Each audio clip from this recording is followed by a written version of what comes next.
Thank you for joining me today, Vivek. I wanted to start by asking you about your book because you make a very convincing case that there is a kind of a symbiotic relationship between, I suppose, capitalism and wokeness. However, we're constantly hearing this phrase, go woke, go broke.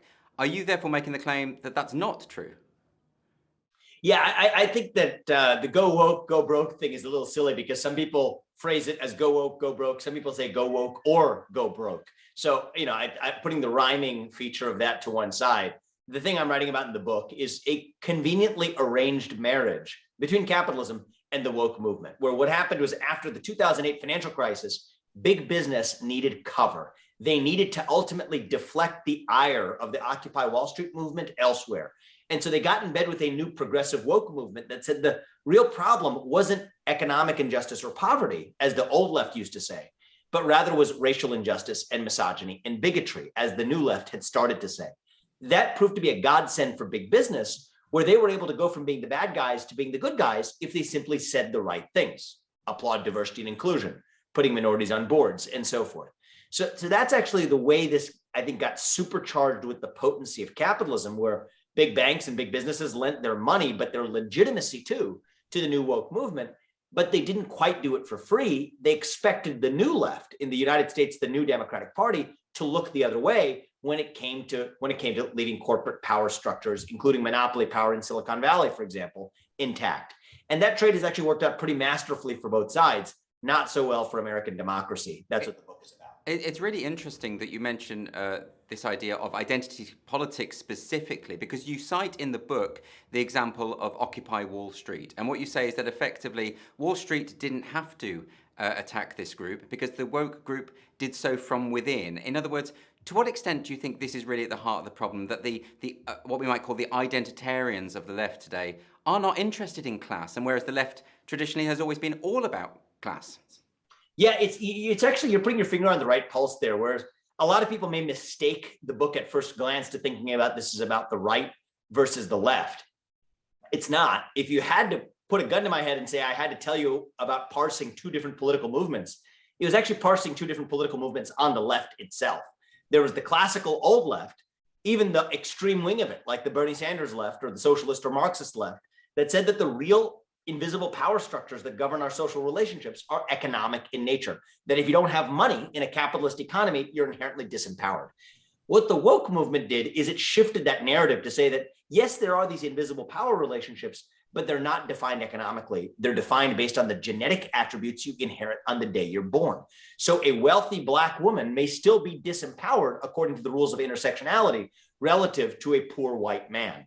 And that's why Oprah Winfrey or LeBron James gets to play the victim card, even as, poor white working class middle Americans would still be empowered on their definition on the woke agenda. Whereas actually for the classical left or even the Marxist agenda, it would actually be a very different person who is disempowered in that power relationship. So what I actually think is this is actually a book that exposes that little appreciated schism between the two wings of the left.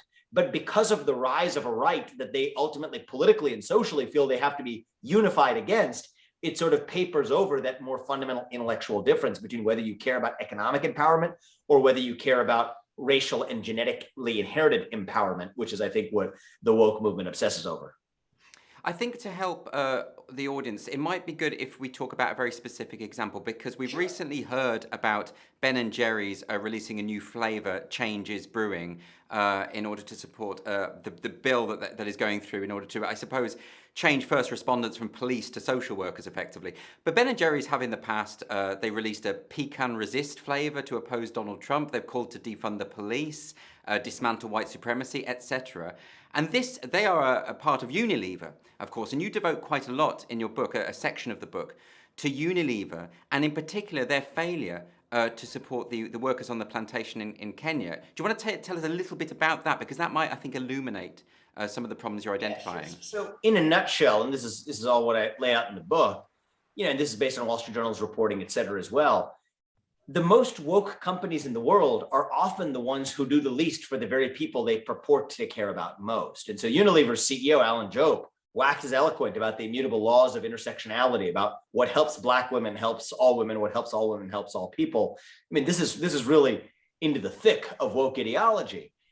And yet, when push came to shove, when they had an opportunity to potentially take action to help their Kenyan tea plantation workers, and it's a complicated and long story, and so there's more of that to be laid out in the book, where a lot of the Kenyan tea plantation workers were raped, maimed, some of them killed by even other Kenyans, some of whom even included, reportedly, their own colleagues. There was ultimately little recourse they found in going to Unilever for help. The irony is they actually then went to the UN for help. But the way this woke industrial complex works is that Unilever is actually funding a different part of the UN, such that the place that these Kenyan tea pickers went for justice and went for recompensation when they couldn't get it from Unilever was to the UN, which was itself being funded actually in a different arm of it by Unilever in the end. And so I think the way in which the different actors in the chain, from both progressive activists to companies to even nonprofit or multinational institutions, is a big part of what I expose in the book. And I think that the rule that I sort of go by is the more ruthless your underlying business practices really are, the more progressive you end up having to act to be able to deflect accountability for your actual business practices. You see that in the United States, you see that in the United Kingdom, you see it around the world. And it's a big part of what I expose in the book. Yeah, I mean, you specifically talk about the method of corporate America. I'm just going to quote you here. Pretend like you care about something other than profit and power, precisely to gain more of each. And it's just interesting also in the way that you talk about whether or not these CEOs and the people involved are sincere in their convictions. But does it really matter if they're sincere?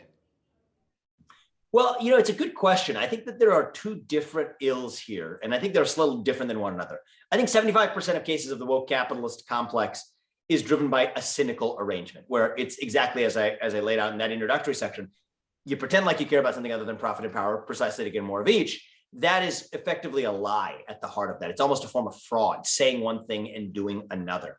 That's a rampant practice in corporate America. And I began the project of writing the book, setting out to mainly expose and indict that practice.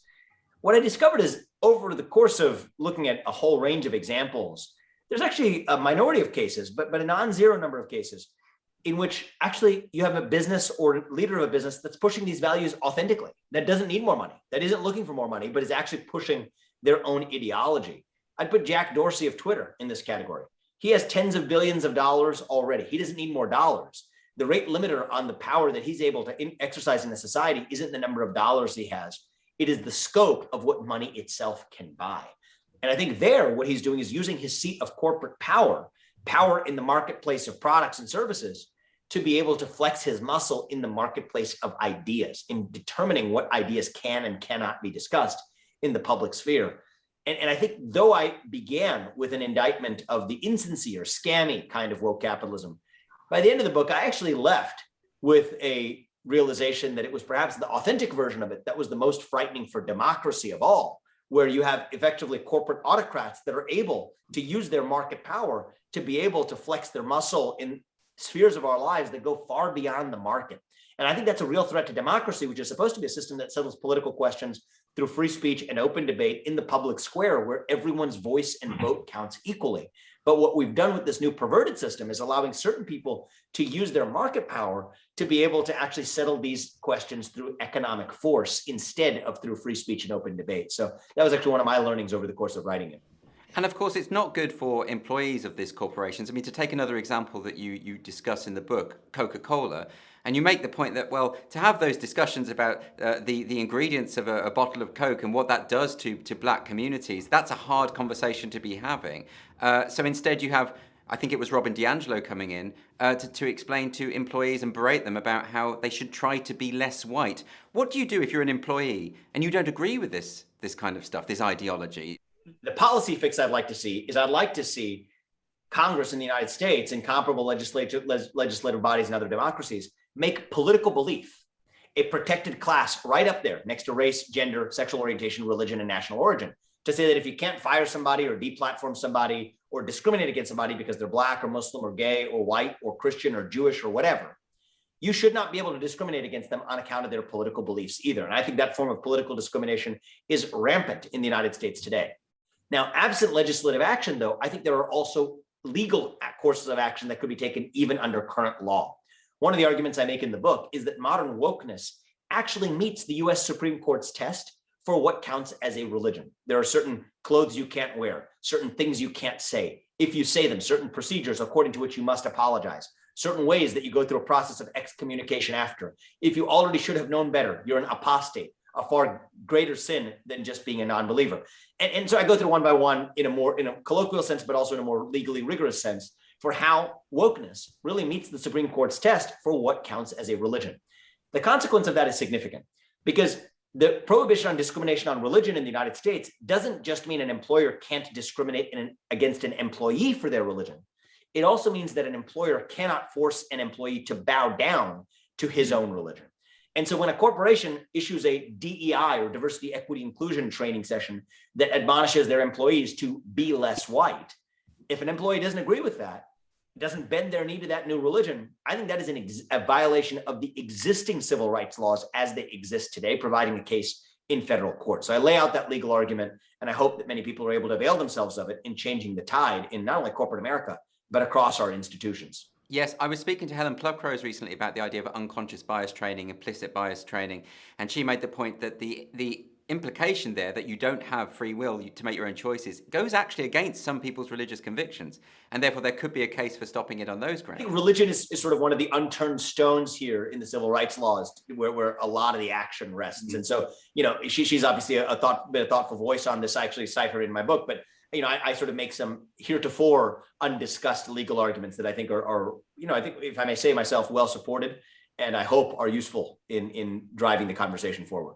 You mention in your book this conflict within the business world between Milton Friedman's view that business is about profit, it shouldn't be about social issues, versus, and I hope I'm pronouncing this right, Klaus Schwab, who said that ethics has to be rooted within the capitalist model. But surely there's nothing wrong with big business having an ethical standpoint or doing things that are positive.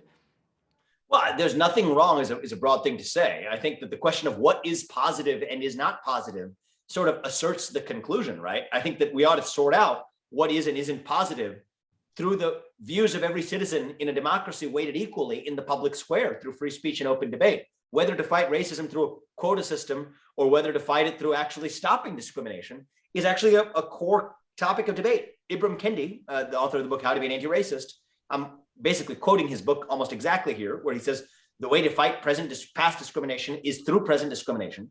The way to fight present discrimination is through future discrimination.